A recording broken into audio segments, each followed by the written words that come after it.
صبح کا وقت ہے، آنکھ بھی کھلی ہے، کوئی اذان کی آواز بھی کان میں آئی ہے، آپ کا نفس کہتا ہے ابھی سو جی، آپ نے اپنی چادر یا کمبل کو درست کیا اور کروٹ لی اور سو۔ یہ کیا ہے؟ آپ نے کس کا حکم پیچھے پھینکا اور کس کا حکم مانا؟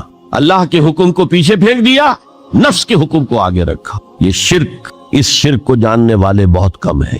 مولانا روم نے خوب کہا تھا، نفس ماں ہم کم ترس فرعون نیست لیکن ایراعون نیست، میرا نفس بھی فرعون سے کم نہیں ہے۔ فرعون نے کہا تھا نا الیس لی ملک مصر وہذہ الانہار تجری من تحتی، کیا اس ملک کے مصر کی حکومت میری نہیں ہے؟ اور سارا جو یہ آب پاشی کا نظام ہے، انہار کا نظام ہے، وہ میرے کنٹرول میں نہیں ہے؟ جس کا چاہوں موگا کھلا رکھوں، جس کا چاہوں بند کر دوں۔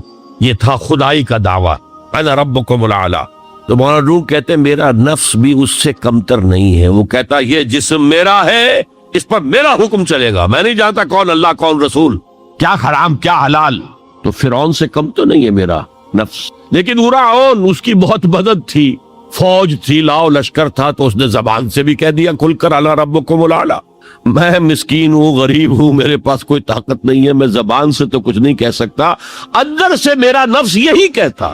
یہ نفس کی حکومت قرآن کہتا ہے، میں حیران ہوتا ہوں، دو جگہ یہ مضمون آیا ہے، ارأیت من اتخذ الہہ ہواہ افانت تکون علیہ وکیلا۔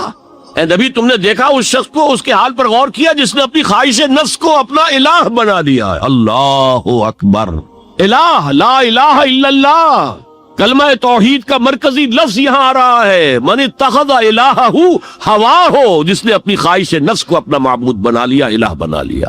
افانت تکون علیہ وکیلا، کیا آپ ایسے شخص کی کوئی ذمہ داری لے سکتے ہیں؟ سود حرام ہوا کرے جی، حرام ورام، ہمارا دھندا جو ہے وہ آگے بڑھ نہیں سکتا۔ تو اللہ کے حکم کو پیچھے ڈالا، نفس کے تقاضے کو آگے رکھا۔ کون معبود ہے آپ کا؟ نام عبداللہ رکھیے، نام عبد الرحمن رکھیے، ہے عبد النفس، نفس کے بندے، نفس کے غلام۔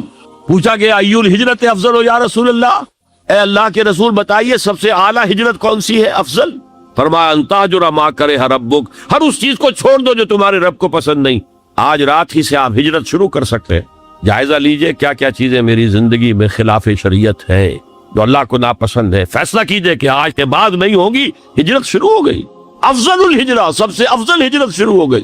المجاہد من جاہد نفسہ، جہاد تو یہاں سے شروع ہو گیا، اپنے نفس کے خلاف جہاد کرنا۔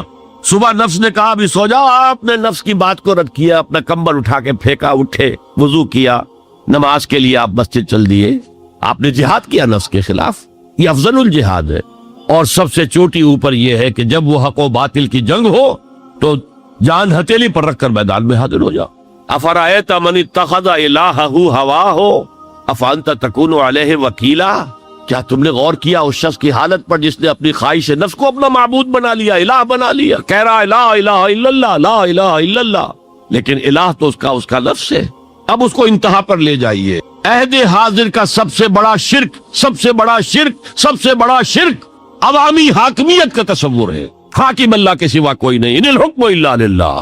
ظاہر بات ہے فرعون نے اگر دعویٰ کیا تھا میں تمہارا خدا ہوں، انا ربکم الاعلی، تو کیا اس کا مطلب یہ تھا کائنات میں نے پیدا کی ہے، تمہیں میں نے پیدا کیا؟ ذرا سوچئے، کیا وہ بزرگ موجود نہیں ہوں گے جنہوں نے اسے دیکھا ہو کہ آج اس کی ولادت ہوئی تھی، کل اس کی کوئی اور سیری بنی ہوئی تھی؟ یہ سب کیسے دعویٰ کیا تھا؟ میرا حکم چلے گا، میں نہیں جانتا، الیس لی ملک مصر، مصر کی حکومت میری ہے کہ نہیں؟ یہ دعویٰ تھا، یہ خدائی کا دعویٰ ہے۔ قرآن حکیم نے بھی سورہ آل عمران کے آخری رکوع میں ذکر کو سب سے پہلے اور سب سے اہم عامل کی حیثیت سے شمار کیا۔ چنانچہ اس کی پہلی آیت جو ہے سورہ آل عمران کے آخری رکوع کی، اس میں تو وہی مضمون جو میں بیان کر چکا وہ آیا ہے، ان فی خلق السماوات والارض واختلاف اللیل والنہار لآیات لأولی الالباب، یقیناً آسمانوں اور زمین کی تخلیق میں اور دن اور رات کے الٹ پھیر میں نشانیاں ہیں ہوش مندوں کے لیے۔ ان کے ذریعے سے انسانی شعور کے اندر وہ معرفت رب اجاگر ہوگی، وہ پہلا مرحلہ اس نے طے کر لیا، وہ ڈورمنٹ معرفت اب ایکٹیویٹ ہو گئی۔ اب مزید فکر کا مرحلہ ہے جو اگلی آیت میں آیا ہے، الذین یذکرون اللہ قیاما وقعودا وعلی جنوبہم ویتفکرون فی خلق السماوات ربنا ما خلقت ھذا باطلا سبحانک فقنا عذاب النار، یعنی تفکر جو ہے ویتفکرون فی خلق السماوات والارض، وہ تفکر کرتے ہیں، غور و فکر کرتے ہیں آسمان اور زمین کی تخلیق میں، لیکن اس تفکر کے ساتھ لازماً ذکر اور ذکر مدام، ذکر بھی وہ کہ جو مستقل ہو ہر حالت میں۔ الذین یذکرون اللہ قیاما وقعودا وعلی جنوبہم، وہ لوگ کہ جو اللہ کو یاد رکھتے ہیں، اللہ کا ذکر کرتے ہیں، کھڑے ہوئے بھی، بیٹھے ہوئے بھی، اور اپنے پہلوؤں کے بل یعنی لیٹے ہوئے بھی۔ اب ان تین کے سوا تو کوئی پوزیشن انسان کی نہیں ہے، اسی کا نام ہے دوام ذکر۔ اور اس کے ساتھ اگر وہ تفکر کرتے ہیں تو ان کا فکر اگلی منزل تک پہنچتا ہے۔ تو پہلی شے تھی فکر انسانی کی صحیح رخ پر مزید پیش قدمی اور پیش رفت، اور اس کے لیے لازم ہے ذکر و فکر کا امتزاج۔ دوسری چیز کو لیجئے عمل کی درستی۔ اس عمل کی درستی کے لیے اللہ تعالیٰ کے ساتھ ایک گہرے تعلق، اس لیے کہ صبر کی بحث میں یہ مضامین شاید آپ کے سامنے آ گئے ہو کہ صبر، جہاں مصیبت پر صبر ہوتا ہے، تکلیف پر صبر ہوتا ہے، اللہ کے احکام پر جمنا یہ بھی صبر ہے، نفس کی خواہشات کی باغ کو تھام کر رکھنا، کھینچ کر رکھنا یہ بھی صبر ہے، اور استقامت کسی شے پر قائم رہنا یہ بھی صبر۔ تو عمل صحیح پر استقامت کے لیے وَاصْبِرْ وَمَا صَبْرُكَ إِلَّا بِاللَّهِ، اس صبر کی سب سے اہم جو بنیاد ہے، اس کا جو سب سے بڑا ذریعہ ہے، اس کا جو سب سے بڑا سہارا ہے، وَمَا صَبْرُكَ إِلَّا بِاللَّهِ، اس کے لیے ضرورت ہے ایک گہرے تعلق کی کہ اللہ کے ساتھ ایک ایسا تعلق برقرار رہے جو نہ صرف گہرا ہو بلکہ دائم و قائم، مسلسل۔ ذرا ذہول ہوگا تعلق مع اللہ میں، ذرا کمی آئے گی، شیطان کا وار کاری ہو جائے۔ اسی کو حضور نے حدیث میں یوں تعبیر کیا ہے تمثیلاً کہ جو دل اللہ کی یاد سے غافل ہے اس پر، فارسی کا وہ مقولہ بھی ہے کہ خانہ خالی را دیو میں گیرت، گھر خالی رہے تو جنات اس پر دیو جو ہے آ کر قبضہ جما لیتے ہیں۔ تو خانہ قلب جو ہے اگر یاد خدا بندی سے خالی ہو گیا تو شیطان ابلیس لعین اپنی تھوتنی ٹکا دیتا ہے۔ یہ لفظ آتا ہے سور کے منہ کے لیے تھوتنی، جس طرح اس کا نکلا ہوا سا منہ ہوتا ہے آگے، تو یہ لفظ استعمال کیا گیا کہ وہ اپنی تھوتنی انسان کے دل پر جما کر اور پھوکے مارنی شروع کر دیتا۔ تو شیطان کو موقع ہی تب ملتا ہے جب انسان کے تعلق مع اللہ کے اندر کمی، وہ خانہ بالکل خالی ہو گیا ہو یا اتنا ضعیف ہو گیا ہو کہ کل عدم ہوتا ہے، گویا کہ نہیں۔ تیسری چیز کی طرف آئیے، روحانی ترقی۔ روحانی ترقی کے لیے میں ایک اصطلاح کے سامنے لا رہا ہوں، اس سے مراد کیا ہے؟ روحانی ترقی کے لیے ہماری دینی اصطلاح ہے تقرب الی اللہ، اللہ سے قریب تر ہوتے چلے جانا۔ اس پر میرا ایک کتابچہ بھی ہے، تقرب الی اللہ کے دو مدارج، دو درجے، جو در حقیقت ایک حدیث نبوی علیہ الصلوۃ والسلام ہی پر مبنی ہے کہ حضور نے ایک درجہ قرار دیا ہے تقرب بالفرائض، فرائض کے ذریعے سے انسان اللہ کے کا قرب حاصل کرے۔ ایک ہے تقرب بالنوافل، نوافل کے ذریعے سے اللہ کا قرب حاصل کرے۔ ان میں کیا نسبت و تناسب ہے، اہمیت کے اعتبار سے کون بڑھ کر ہے، بلندی کے اعتبار سے کون بڑھ کر ہے، یہ تمام مسائل میں نے اپنی اس تقریر میں بیان کیے تھے جو اس کتاب میں شائع ہوئی ہے۔ اس وقت میں اس کی تفصیل میں نہیں جا رہا، صرف یہ تذکرہ اس لیے کر رہا ہوں کہ جن کو بھی خواہش ہو جائے وہ اس کا مطالعہ کرے۔ ہماری اس وقت کی گفتگو سے وہ کتابچہ اس جگہ پر منسلک ہوگا۔ تو تقرب الی اللہ، یہ تقرب کوئی فزیکل فینومینن نہیں ہے، جسمانی یا مادی مسئلہ نہیں ہے۔ اللہ سے قرب یہ نہیں ہے کہ کوئی کروڑوں میل کا فاصلہ ہے، اب ہمیں وہ رسی پر چڑھنا ہے اوپر بڑی محنت اور مشقت سے۔ فصل تو ہے ہی نہیں، فاصلہ ہے ہی نہیں، بعد ہے ہی نہیں۔ نحن اقرب الیہ من حبل الورید، ہم تو انسان سے اس کی شہرگ سے بھی زیادہ قریب۔ ہوا معکم اینما کنتم، وہ تو تمہارے ساتھ ہی ہوتا ہے جہاں کہیں بھی تم ہو، بس صرف یہ کہ تمہاری توجہ نہیں ہوتی، تم اور چیزوں میں مشغول و مصروف رہتے ہو، تم ہماری طرف دھیان ہی نہیں دیتے، تم ہماری طرف متوجہ ہی نہیں ہوتے۔ ہم تو مائل میں کرم ہے، کوئی سائل ہی نہیں، راہ دکھلائیں کسے رہنمے منزل ہی نہیں۔ انسان جب متوجہ ہو جاتا ہے اور بڑھتا ہے، آگے پیش قدمی کرتا ہے روحانی اعتبار سے، تو یہ ہے در حقیقت تقرب الی اللہ، اور اسی کو ہم کہیں گے روحانی ترقی۔ اب ان تین چیزوں کو اگر آپ نے ذہن میں جما لیا، پھر میری بات کی ترتیب اس کو ذہن میں قائم کیجئے۔ ہم چلے کہاں سے کہ دین کے ساتھ اصل مناسبت فلسفے کی نہیں، حکمت کی۔ نمبر 2، حکمت قرآنی کا پہلا اور اہم ترین اور بنیادی مسئلہ معرفت رب کا حصول، اس کا نتیجہ شکر خدا، اس کا ذریعہ آیات آفاقی، آیات انفسی، اور سب سے بڑھ کر آیات قرآنیہ جو الذکر، جو تذکرہ ہے، جو ذکرہ۔ لیکن اس پہلے مرحلے کو اگر کوئی انسان بفضل ہی تعالی، اللہ کے فضل و کرم سے طے کر لے، اب اس کے سامنے تین مسئلے، فکر کی مزید پیش رفت، مزید پیش قدمی صحیح رخ پر، اس کے لیے ذکر اور فکر دونوں کا امتزاج نہ، فقر قرآن اختلاط ذکر و فکر۔ الذین یذکرون اللہ قیاما وقعودا وعلی جنوبہم ویتفکرون فی خلق السماوات۔ دوسری شے عمل کا درست رہنا، نہ افراط و تفریط ہو، عدم توازن ہو، نہ انسان نفس سے مغلوب ہو جائے، نہ انسان جذبات کی رو میں اندھا ہو جائے، نہ انسان ماحول سے مرعوب ہو کر متاثر، صحیح رخ پر اس کا عمل۔ نمبر 3 روحانی ترقی جو اصل حاصل ہے، جو اصل مقصود ہے۔ نمبر 2 چیز کے لیے تعلق مع اللہ ضروری، نمبر 3 کے لیے تقرب الی اللہ۔ اور غور کیجئے ان تینوں چیزوں کا بڑا گہرا تعلق ہے نماز کے ساتھ، ان تینوں کے لیے ستون کی حیثیت نماز۔ لہذا ایمان کے بعد یا معرفت رب کے بعد حکمت دین کا اہم ترین مسئلہ نماز، صلاۃ، اس لیے کہ ایک طرف یہ انسان کو اللہ کے ساتھ ایک گہرے تعلق کا ذریعہ فراہم کرتی ہے، اپنے تمام مصروفیات میں سے، ان مشغولیتوں میں جن میں گم ہونے کا خدشہ ہوتا، نکلو۔ 24 گھنٹے کے معمولات میں سے کم 5 مرتبہ تو لازماً نکلو، اور اپنے آپ کو ذرا، اپنے حواس کو بھی، اپنی باطنی کیفیات کو بھی ذرا تازہ کرو۔ اگر کوئی گندگی، نجاست، کسی طرح کی ناپاکی کا کوئی معاملہ ہے، طہارت حاصل، طہارت سے تمہارے اندر روح کو بھی بالیدگی ہوگی، تمہارے حواس بھی تازہ ہوں گے، تم گویا کہ بحیثیت کل تمہاری ہستی چاقو چوبند ہو جائے، وہ کسل، وہ سستیاں، وہ جو ایک کثافتیں ہوتی ہیں، ان سب سے نجات۔ اور اب اپنے رب کے حضور میں کھڑے ہو جاؤ، اس کے ساتھ اپنا عہد بھی تازہ کرو، اس کی اہم صفات کو بھی اپنے ذہن میں پھر مستحضر کرو۔ یہی وجہ ہے، دیکھیے میں نے جو آیات آپ کو شروع میں سنائی تھی، سورہ لقمان کی 2 آیتیں، پہلی آیت میں اس کا ترجمہ کر چکا، دوسری آیت وَلَقَدْ وَإِذْ قَالَ لُقْمَانُ لِابْنِهِ وَهُوَ يَعِظُهُ يَا بُنَيَّ لَا تُشْرِكْ بِاللَّهِ إِنَّ الشِّرْكَ لَظُلْمٌ عَظِيمٌ۔ اس کے بعد درمیان میں کچھ مضمون آ کر پھر وہ آیت مبارکہ آئی، یا بنی اقم الصلاۃ وامر بالمعروف وانہی عن المنکر واصبر علی ما اصابک۔ گویا کہ اہم ترین چیز، بنیادی ترین چیز، اللہ کو محض پہچان لینا کافی نہیں ہے، یاد رکھنا ضروری ہے۔ اللہ یاد رہے گا تو فکر صحیح آگے بڑھے، اللہ یاد رہے گا اور اس کے ساتھ ایک گہرا تعلق جو ہے برقرار رہے گا تو عمل درست رہے۔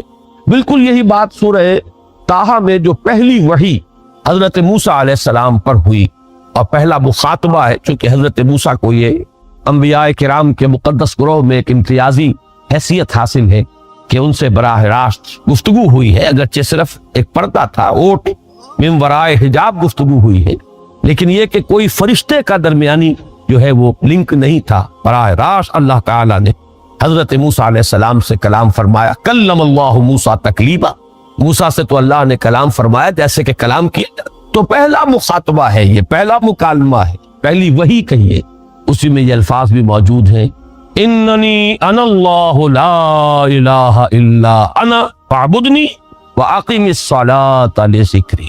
یہ گویا کہ حکمت قرآنی کا ایک بہت بڑا خزانہ ہے یہ آیت، کہ خود حضرت موسیٰ علیہ السلام کو جو ہدایت دی جا رہی ہے، میں ہوں، میں اللہ، اننی انا اللہ لا الہ الا انا، میرے سوا کوئی معبود نہیں، فاعبدنی، بس میری بندگی، میری عبادت، میری پرستش، میری محبت، اس کو اختیار کرو۔ وَأَقِمِ الصَّلَاةَ لِذِكْرِي، اور نماز کو قائم رکھو میری یاد میں۔ بلکہ اسی سلسلہ کلام میں آگے چل کر سورہ طٰہٰ میں آتا ہے، کافی گفت و شنید کے بعد جب حضرت موسیٰ نے کچھ معذرت بھی کی، کچھ دعائیں بھی کی، اللہ نے ایک دعا قبول بھی کی کہ ان کے بھائی کو بھی شریک کر دیا، حضرت ہارون کو بھی۔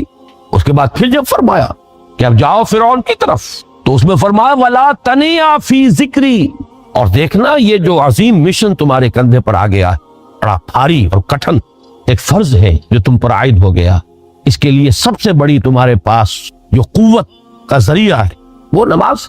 فَلَا تَنِيَا عَن ذِكْرِي، میری یاد میں کبھی غفلت نہ کرنا، اس میں کبھی کوئی کمی نہ آنے دینا۔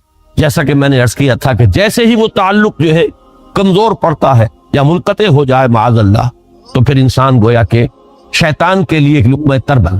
اب آپ غور کیجئے، تیسری شے تقرب الی اللہ، اس کے حوالے سے بھی جو فرائض اور نوافل کی بات ہے اس کو اس وقت ذہن سے نکال کر یہ سمجھیے کہ اس میں نماز کا کیا مقام ہے، اس لیے کہ نماز فرض بھی ہے، نماز نفلی بھی ہے، وہ تو ان دونوں میں شریک ہو جائے گی۔ اب اس کو لفظ صلاۃ کے حوالے سے آپ ان دونوں چیزوں کو سمجھیے۔ صاد لام واو یا یہ چونکہ حروف علت ایک دوسرے سے بدلتے رہتے ہیں، یہ جو مادہ ہے اس کی جو خالص لغوی اصل ہے، جو خالص عربی زبان میں اس کا بنیادی مفہوم ہے، وہ آگ جلانا یا آگ تاپنا یا آگ سینکنا، حرارت حاصل۔ لہذا بار بار آتا ہے جہنم کے ذکر میں، اسلوہا، اب جلو اس میں، تاپو اس کو، یہ سینکے گی تمہیں۔ بلکہ تفتلون کا لفظ آیا ہے حضرت موسیٰ کے کلام میں، جب وہ گئے تھے کوہ طور پر، جب پہنچ گئے تو تھے آگ تک کی تلاش میں، لعلکم تفتلون، تو اپنے اہل خانہ سے یہی کہا تھا کہ مجھے کہیں وہ روشنی نظر آ رہی ہے، غالباً کوئی وہاں سے آگ مل سکے گی، ورنہ یہ کہ کوئی رہنمائی کو رستہ مجھے مل سکے گا، میں وہ آگ لے آؤں گا، کوئی چنگاری وہاں سے لے آؤں، لعلکم تفتلون، تاکہ تم، اب یہ اصطلاح در حقیقت باب افتعال ہے، اور یہ تے یہاں پر توئے کی شکل اختیار کر گئی، تا نے توبن کی صورت اختیار کی صاد کی وجہ سے۔ بہرحال اس کا سب سے بنیادی مفہوم جو ہے وہ ہے تاپنا، سکائی حاصل کرنا، حرارت۔ اس کے حوالے سے سمجھ لیجئے کہ سب سے بنیادی تعلق اس کا جو ہے وہ روح کے ساتھ۔ روح میں محبت خداوندی کی آگ اگر ٹھنڈی پڑ گئی، اگر محبت خداوندی کی حرارت میں کمی ہو گئی، تو اس کو اثر نو، جس کو کہ میں آج سوچ رہا تھا تو ایک لفظ ذہن میں آیا کہ جیسے بیٹری اس کو ریچارج کیا جاتا، اسی طریقے سے روح کے اندر محبت خداوندی کی اس حرارت کو اثر نو تازہ کرنا۔ اور اس نے معجزانہ طریقے پر اس کی حفاظت بھی کی۔ 65 میں معجزہ ہوا تھا کہ نہیں، غور کیجئے، لیکن اللہ کی رسی دراز تو ہوتی ہے ایک حد تک، اس وقت اس نے معجزے سے بچایا اور 71 میں 2 ٹکڑے کر دیے۔ کیوں؟ 25 برس بیت چکے تھے ہماری نافرمانی اور وعدہ خلافی، ایک کوارٹر آف اے سینچری۔ آپ کہیں گے 24 برس ہوئے تھے، 24 برس شمسی مساوی ہے 25 برس قمری کے، قمری حساب سے پورے 25 برس ہو چکے تھے، جبکہ یہ سن 71 کا ڈیبیکل ہوا ہے، اس وقت جبکہ کوارٹر سینچری گزر چکی تھی ہماری وعدہ خلافی، اس کے بعد پھر 14 برس بیت چکے، 15واں سال جا رہا ہے۔ اللہ بہتر جانتا ہے توفیق ہوتی ہے کہ نہیں ہوتی، لیکن میں اس وقت صرف حقیقت نفاق کے موضوع پر تقریر کر رہا ہوں۔ یہ نفاق ہے، میں نے حدیثیں سنائی تھی، وہ لے جائیے کرائیٹیرین، نفاق کی 3 علامتیں، جب بولے جھوٹ بولے، وعدہ کرے خلاف ورزی کرے، امانت رکھوائی جائے، امانت صرف پیسے کی نہیں ہوتی، امانت اختیارات کی بھی ہوتی ہے۔ آپ کا افسر بیٹھا ہوا اس کے پاس اختیارات ہیں، وہ امانت داری سے استعمال کر رہا ہے یا جانبداری سے کر رہا ہے، کنبرہ پروری کر رہا ہے یا یہ کہ حقدار کو اس کا حق دے رہا ہے، یہی تو خیانت ہے اور کیا ہے۔ ایک شخص ہے جس کے پاس کوئی پولیٹیکل آفس ہے، کوئی وزیر اعلیٰ ہے، کوئی کچھ ہے، کیا وہ امانت داری کے ساتھ اپنے فرائض سر انجام دے رہا ہے؟ اس کو دیکھ لیجئے۔ حضور نے تو فرمایا المستشار مؤتمن، جس سے مشورہ مانگا جاتا ہے اس کے پاس بھی امانت رکھوائی جاتی ہے۔ آپ سوچئے، آپ نے فرمایا ان المجالس بالامانات، ایک مجلس میں بیٹھے ہیں اس کا راز امانت ہے، یہ نہیں کہ دوسری مجلس میں گئے تو اس کی باتیں کھول دی۔ یہ خیانت ہم میں سے کون نہیں کر رہا؟ یہ جو ہمارا کردار کا جز بن چکا ہے، یہ در حقیقت میرے نزدیک وہ سزا ہے فَعَاقَبَهُمْ نِفَاقًا فِي قُلُوبِهِمْ إِلَى يَوْمِ يَلْقَوْنَهُ بِمَا أَخْلَفُوا اللَّهَ مَا وَعَدُوهُ وَبِمَا كَانُوا يَكْسِبُونَ، بسبب اس خلاف ورزی کے، اس وعدے کے کہ جو انہوں نے اللہ سے کیا تھا، اور بسبب ان کے جھوٹ کے، ان کے دلوں میں اللہ تعالیٰ نے اب نفاق ڈال دیا۔ یہ ہے اس کسی کو شعور ہے اس نفاق کا، یہ ہے وہ غیر شعوری نفاق جس کی زد میں ہم میں سے ہر شخص ہے انڈیویجولی بھی، اور جس کی زد میں اس وقت پوری مسلمان قوم۔ میں بقیہ دنیا کے مسلمانوں کے بارے میں یہ نہیں کہہ رہا، کوئی ملک اسلام کے نام پر نہیں بنا، ملک پہلے سے موجود تھا، آزاد ہو گیا، پاکستان تو موجود نہیں تھا پہلے، واحد ملک ہے پوری دنیا میں جو اسلام کے نام پر اثر نو بنا ہے، لہذا وہاں وعدہ خلافی جو ہوگی اس کی سزا بہت سخت ہوگی۔ آپ حضرات کو اپنی جگہ پر ہر شخص کو سوچنا چاہیے، ہم کہاں کھڑے ہیں، کیا کر رہے ہیں، حالات کدھر جا رہے ہیں، اور جس کو بھی دلچسپی ہو وہ یہ مضمون حاصل کرے، کاپیاں کرا لیجیے، پڑھیے۔ ویسے یہ ہے کہ جنوری کے میثاق میں انشاءاللہ تعالیٰ یہ چھپ بھی جائے گا۔ بہرحال میں نے نفاق کے بارے میں جو کچھ میرے مطالعے کا حاصل ہے، غور و فکر کا، قرآن سے، احادیث سے، نفاق کا انجام آپ کو بتا دیا، نفاق کی حقیقت بتا دی، نفاق کی قسمیں بتا دی. اس کو اعتقادی نفاق کہہ لیں اور عملی نفاق کہہ لیں، یا شعوری اور ارادی نفاق اور غیر شعوری اور غیر ارادی نفاق. تو غیر ارادی نفاق کی قرآن مجید سے جو دو قسمیں سمجھ میں آئی وہ میں نے آپ کے سامنے رکھ دی. اس سے اللہ تعالی ہمیں اپنی پناہ میں رکھے. ایک حصہ اس موضوع کا رہ گیا ہے، لیکن میں اب اس وقت گفتگو ختم کروں گا، اس لیے کہ وعدہ یہی کیا تھا کہ 2 گھنٹے سے زیادہ تقریر نہیں ہوگی اور پھر سوالات کے میں کچھ جوابات دینے کی کوشش کروں گا. ایک حصہ رہ گیا ہے، وہ ایمان کے موضوع کا بھی ایک سوال رہتا ہے ابھی. تو انشاءاللہ تعالی میں کوشش کروں گا کہ آخری دن میں یہ جو بھی حصے رہ گئے ہیں جن کا مجھے احساس ہو جائے گا انہیں جمع کرنے کی کوشش کروں. وہ یہ ہے کہ اگر نفاق کے مرض سے بچنا ہو تو کیا کریں، اور اگر انسان اپنے گریبان میں جھانکے دل کو ٹٹولے اور محسوس ہو کہ نفاق ہے تو کیا کرنا چاہیے. یعنی یہ کہ میڈیکل اصطلاح میں پریونشن کیا ہے، تحفظ کیا ہے. Prevention is better than cure. پہلا تو طریقہ یہی ہوتا ہے ہمیشہ آج کے دور میں کہ مرض کو ہو نہیں بن دو. تو نفاق سے بچنے کا راستہ کیا ہے، نمبر 1. اور اگر خدا نہ خواستہ یہ چھوت لگ گئی ہو، انفیکشن ہو گئی ہے، تو کون سا اینٹی بائیوٹک ہے اس کا، اس کے لیے پھر علاج کون سا ہے. ان دونوں چیزوں کا جواب میں دوں گا اس ایمان کے ساتھ شامل کر کے. میں نے بتایا تھا کل آپ کو کہ ایک سوال ایک صاحب نے کیا تھا اور میں نے محسوس کیا کہ اس کا جواب میرے ذمہ ہے کہ وہ ایمان حقیقی کہاں سے ملتا ہے، اس کا طریقہ کیا ہے. یہ دونوں چیزیں تقریباً مثبت اور منفی پہلو سے ایک ہی سوال کے 2 رخ ہیں. حقیقی ایمان، یقین قلبی والا ایمان کیسے ملے، یا نفاق سے کیسے بچیں، یا نفاق اگر ہو تو اس کا ازالہ کیا ہے. اس موضوع پر انشاءاللہ تعالیٰ پھر گفتگو کروں گا. اب میں دعا کر رہا ہوں، اللہم طہر قلوبنا من النفاق، اے اللہ ہمارے دلوں کو نفاق سے پاک کر دے. وَأَعْمَالَنَا مِنَ الرِّيَاءِ، اور اے اللہ ہمارے دلوں میں، ہمارے اعمال میں سے ریاکاری نکال دے. وَأَلْسِنَتَنَا مِنَ الْكَذِبِ، اور ہماری زبانوں کو پاک کر دے جھوٹ سے. وہ جھوٹ کے جو نقطہ آغاز بنتا ہے اس مرض نفاق کا، وہ ہمارے دلوں کو نفاق سے پاک کر، ہمارے اعمال کو ریا سے پاک کر، ہماری زبانوں کو جھوٹ سے پاک کر. وَأَعْيُنَنَا مِنَ الْخِيَانَةِ، اور اے اللہ ہماری آنکھوں کو خیانت سے بچا. یہ اللہ تعالی ہمیں توفیق عطا فرمائے اور ہمیں منافقین میں سے نہ بنائے، مومنین صادقین میں سے ہونے کی توفیق عطا فرمائے، اور ہمیں دین کے تقاضوں کو سمجھ کر فہم و شعور کے ساتھ ایک فیصلہ کن ارادے کے ساتھ ادا کرنے کی توفیق عطا فرمائے. بارک اللہ لی ولکم فی القرآن العظیم ونفعنی وإیاکم بالآیات والذکر الحکیم.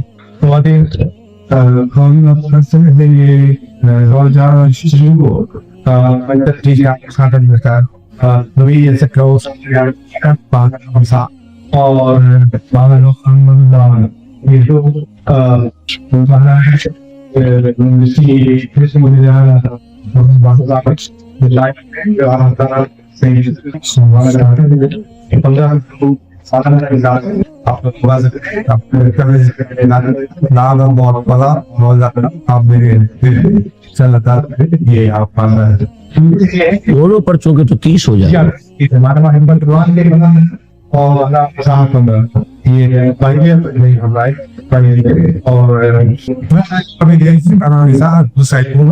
کہ وہ بدن اندر آدھا ہو گیا ہے.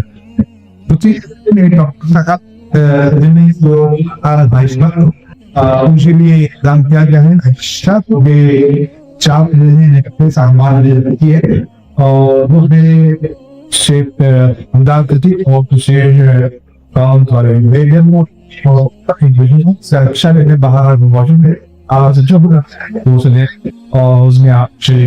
ایک اور اعلان ہے جو کہ پہلے دن آپ کو بتایا جا سکتا ہے.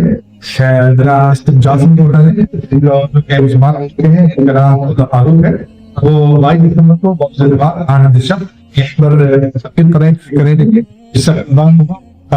اسلام امریکہ یہ بردین آف اسلام نیو یارک کے، اور وہ بہت سارے دوسرے پیپر سے جنہوں نے بہت سارے کیسز کو مسلم استعمال کیا ہے. اور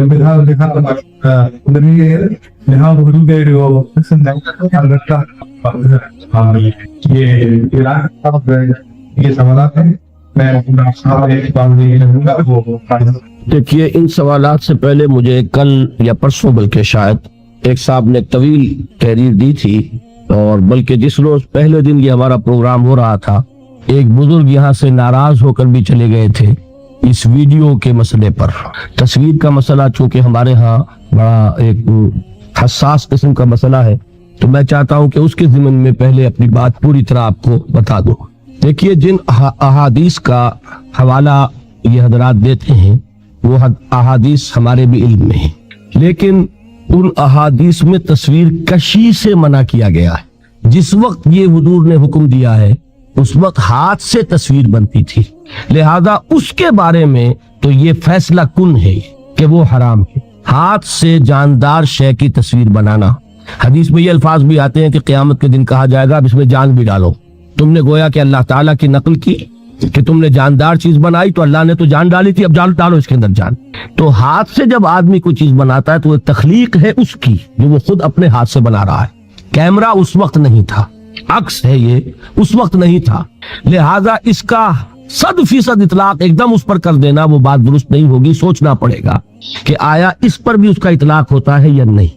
حدیث صحیح اور حدیث کا اطلاق ہاتھ سے بنائے جانے والے مجسمے ہو، اسکلپچر جو ہوتا ہے، بت بنائے جاتے ہیں مجسمے، اور ہاتھ سے بنائی جانے والی جانداروں کی تصاویر پر 100% ہو جائے گا.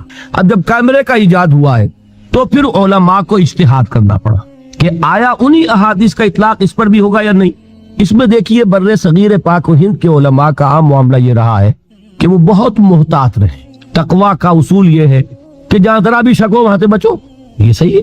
ان کا طرز عمل تو یہ ہے، مثال کے طور پر لاؤڈ سپیکر ایجاد ہوا تو فتویٰ یہ تھا کہ نہ اس پر اذان ہو سکتی ہے نہ اس پر خطبہ دیا جا سکتا. نئی چیز تھی، پتہ نہیں یہ اس کی اپنی آواز ہوتی ہے یا کوئی اور آواز بنتی ہے. سائنس تو ظاہر بات ہے کہ ہمارے علماء نے تو نہیں پڑھی تھی، لہذا ایک فتویٰ آپ کے علم میں ہوگا کہ لاؤڈ سپیکر پر نہ اذان جائز، نہ لاؤڈ سپیکر پر نماز جائز، نہ لاؤڈ سپیکر پر خطبہ جائز. لیکن آخر اس کے بعد کیا ہوا؟ آج ہے کچھ علماء کہیں کہیں کوئی شاذ جو اب بھی اس پر عمل کر رہے ہیں. باقی یہ کہ خود ان سے نسبت رکھنے والے جنہوں نے وہ فتویٰ دیا تھا، آج ان کی مساجد میں اذانیں بھی ہو رہی ہیں، خطبے بھی ہو رہے ہیں، نمازیں بھی ہو رہی ہیں لاؤڈ سپیکر پر. یہ اللہ کی طرف سے ایک ایجاد ہے، اسے آپ استعمال نہیں کریں گے تو نقصان کس کا ہوگا؟ آپ بات پہنچا سکتے ہیں، 1 لاکھ کے مجمع کو پہنچا سکتے ہیں، تو کیوں نہ پہنچائے اس کے ذریعے سے. اسی طرح کا معاملہ ہے کیمرے کا. کیمرے کے تصویر کے بارے میں ہندوستان کے علماء کا یہی فتویٰ رہا کہ یہ بھی وہی تصویر ہے جس کو حضور نے حرام کیا. عالم عرب کے علماء کا فیصلہ یہ ہوا کہ نہیں، یہ وہ نہیں ہے، اس پر حضور کی اس فرمان کا اطلاق نہیں ہوگا. اور عالم عرب کے تقریباً تمام علماء جو ہیں وہ اس پر متفق ہیں کہ یہ کیمرے کا عکس جس میں انسان کی اپنی کسی کوشش کو کوئی دخل نہیں، وہ خود نہیں بنا رہا کچھ بھی، اس کے اوپر حضور کی اس حدیث کا اطلاق نہیں ہو. بات سمجھ میں آ گئی؟ اب علماء جو ہیں ہندوستان کے وہ بھی یہ مانتے ہیں کہ جہاں تمدن کی ضرورت ہو جائز ہے، پاسپورٹ کے لیے جائز ہے، مجرموں کی شناخت کے لیے جائز ہے، میڈیکل ایجوکیشن کے لیے جائز ہے، ڈرائیونگ لائسنس کے لیے جائز ہے. یہ مانتے ہیں کہ نہیں؟ اس کو اب آپ یوں سمجھیے کہ میں اس میں یہ اضافہ کر رہا ہوں کہ یہ ہماری دنیاوی ضرورتیں ہیں. پاسپورٹ دنیاوی ضرورت ہے اور ڈرائیونگ لائسنس دنیاوی ضرورت ہے. ایک چیز جو دنیاوی ضرورت کے لیے جائز ہو گئی وہ دینی ضرورت کے لیے حرام کیسے ہو جائے گی؟ یہ کام اگر ہم نے ان چیزوں کے ذریعے سے نہ پھیلایا، انہی ذرائع سے کفر پھیل رہا ہے، انہی ذرائع سے شرک پھیل رہا ہے، انہی ذرائع سے الحاد پھیل رہا ہے، انہی ذرائع سے بے حیائی پھیل رہی ہے. لیکن ہم جو ہے رکے رہ جائیں تو یہ کام شیطان کا ہوگا یا ہمارا ہوگا؟ اس کے گھر میں گھی کے چراغ جلیں گے کہ اچھا ہے یہ بیٹھے رہے اور میں ان ذرائع سے سب کفر اور شرک اور گمراہی پھیلا دوں گا. تو جو چیز ایک تمدنی ضرورت کے لیے جائز ہے وہ چیز میرے نزدیک دینی ضرورت کے لیے بدرجہ اولا بدرجہ اتم جائز. ہاں، یادگار کے طور پر فوٹو کھینچنا، کمروں میں لگانا، یہ جو بن باز صاحب ہیں مفتی اس وقت سب سے بڑے جو ہے سعودی عرب کے، ان کا فتویٰ آیا ہے کہ تصویر کشی عام کسی ضرورت کے تحت حرام نہیں ہے. فوٹو لگانا، ان کو ڈسپلے کرنا بڑی شخصیتوں کے خاص طور پر، اور پھر یہ کہ بلا ضرورت گھروں کے اندر لگانا صرف یادگار کے طور پر، یہ غلط ہے، یہ ناجائز ہے. البتہ یہ کہ اگر ایسی بات نہیں ہے تو محض تصویر کشی جو اس کے ذریعے سے ہوتی ہے، کیمرے کے ذریعے سے، وہ ناجائز نہیں. بہرحال میرا عمل اس پر ہے. کسی کو اختلاف ہے ٹھیک ہے وہ نہ کرے، لیکن میرے پاس یہ دلائل ہیں جن کی روح سے ٹیلی ویژن پر آیا، میں 15 مہینے آیا، یہ سب دنیا جانتی ہے کہ اس کا کتنا اثر ہوا ہے. کتنا تعارف ہوا, قرآن مجید کی طرف کتنی رغبت ہوئی. اچانک کیسے محسوس ہوا کہ اس قرآن مجید میں صرف جھگڑے کی باتیں نہیں ہیں جو ہمارے علماء لیے پھرتے ہیں, بلکہ اس میں تو حکمت ہے, اس میں تو ہمیں سیاست سکھائی گئی ہے, اس میں معیشت کے احکام ہے, اس میں سماج کے لیے رہنمائی ہے, اس میں تو ہماری زندگی کے لیے رہنمائی ہے. یہ کام اگر ہوا کہ پورے ملک میں, اب یہاں میں نے جو مشقت کی ہے 10 دن جلد مکمل ہو جائے گے, آپ اندازہ کیجئے کتنے لوگوں نے فائدہ اٹھایا. یہ بھی جتنوں نے اٹھایا بہت ہے, لیکن یہی ٹیلی ویژن پر ہو رہا ہوتا تو پاکستان میں سمجھتا ہوں کہ الہدا سے بیک وقت لاکھوں افراد نے فائدہ. وہ ذریعہ حق کے نشر و اشاعت کا میں استعمال نہ کرتا تو دین کا نفع تھا کہ نقصان. تو میرے تو یہ دلیل ہے جس کے تحت میں یہ کر رہا ہوں. جس کا دل آمادہ نہیں ہو ٹھیک ہے, لیکن یہ کہ یہ بات صرف میری نہیں ہے, یہ تمام اہل عرب کے علماء کی ہے. خود ہمارے ہاں کے علماء وہ بھی پاسپورٹ لیے ہوئے جیبوں کے اندر آتے, فوٹو اس میں ہے. معلوم ہوا کہ تمدنی ضرورت کے لیے فوٹو جائز ہے. تو تمدنی ضرورت کے لیے جائز ہے تو دینی ضرورت جو ہے وہ اس سے کم تر اہمیت کی شے ہے. یہ ہے میرا سب جواب اس کا. اب آپ سنیے, کچھ کیا کچھ نہیں کیا, میں اسی لیے میں دے رہا ہوں. سطر کے بارے میں بتائیں کیا حکم ہے؟ تالاب میں اکٹھے نہانا ہاف نیکر پہن کر کیا جائز ہے؟ اور دوسری بات, ٹی وی پر جو کشتیاں دکھائی جاتی ہیں وہ بھی ہاف نیکر, اس کے بارے میں بتائیں. اگر سودی کھاتا بینک میں ختم کرا دیا جائے تو کیا رقم لے کر کسی دوسرے کو بطور مدد دے سکتے ہیں یا بینک ہی میں رہنے دیں؟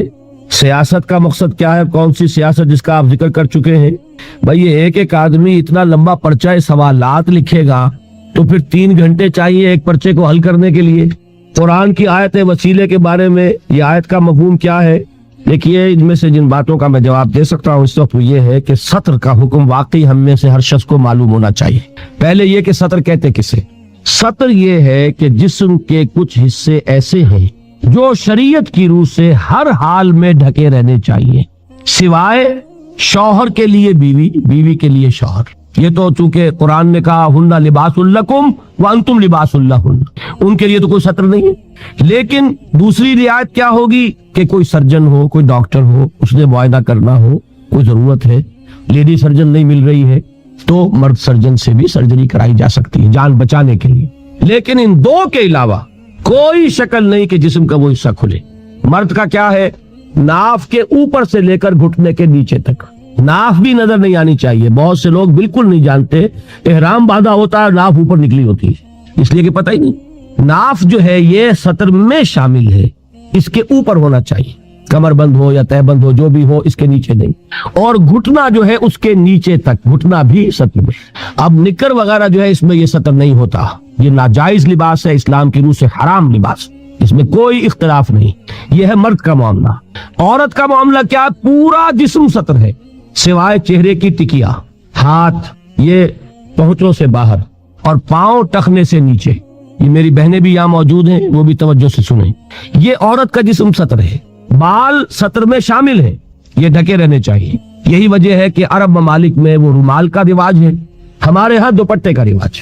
باقی یہ ہے کہ شوہر کے سامنے کھل سکتا ہے, ڈاکٹر کے سامنے کھل سکتا ہے اس کے علاوہ, لیکن باقی کسی کے سامنے بھی, باپ کے سامنے, بھائی کے سامنے, بیٹے کے سامنے, کسی عورت کے سامنے جسم نہیں کھل سکتا سوائے 3 حصوں کے, چہرے کی ٹکیا, پورا سر نہیں, ہاتھ کلائیوں تک اور پاؤں ٹخنوں تک. یہ ہے کن کے لیے؟ یہ بھی محرم جو ہیں. اب ان کے لیے عورت چہرہ کھلا رکھ کر بھی سامنے آ جائے گی, نامحرم سے چہرہ بھی چھپانا ہے, یہ حجاب کہلاتا ہے, یہ سطر نہیں ہے, یہ حجاب ہے. سطر حجاب کا حکم جو ہے وہ سورہ احزاب میں ہے. وہ کون ہے محرم جن کے سامنے عورت آ سکتی ہے چہرہ کھول کر؟ اس کی فہرست سورہ نور میں موجود.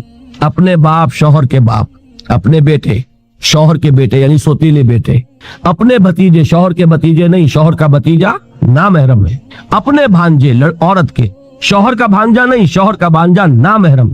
اس لیے کہ آج شوہر کا انتقال ہو جائے اس عورت کا نکاح ہو سکتا ہے اس کے بھتیجے کے ساتھ, اس کے بھانجے کے ساتھ. ہاں اپنے بھتیجے کے ساتھ کبھی بھی نہیں ہو سکتا, ناممکن. جو محرمات ابدیہ ہے وہی محرم ہے, جن سے شادی کسی صورت میں نہیں ہو سکتی. سمجھے آپ؟ اپنے باپ سے نہیں ہو سکتی, اپنے بیٹے سے نہیں ہو سکتی, سوتیلے باپ سے نہیں ہو سکتی, سوتیلے بیٹے سے نہیں ہو سکتی.